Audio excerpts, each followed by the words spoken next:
November 4, 8 ఈ టైమ్స్లో MPTC ZPTC ఎన్నికలు అయితే ఉండే మన దగ్గర, జూబ్లీస్ ఎన్నికలు కూడా ఉండే అక్కడ ఎమ్మెల్యే చనిపోవడం వల్ల.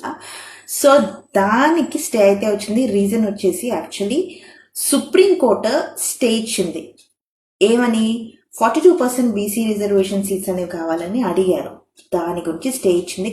ఇద్దరు అటు సైడ్ ఇటు సైడ్ వర్గాలు ఎవరైతే ఉంటారో అంటే ప్రభుత్వము, ఇటు సైడ్ ప్రతిపక్షాలు, ప్రతి ఒక్కరు కౌంటర్ దాఖలు చేయండి, అలాగే మాట్లాడండి అని చెప్పేసి 4 వీక్స్ స్టే ఇచ్చారు.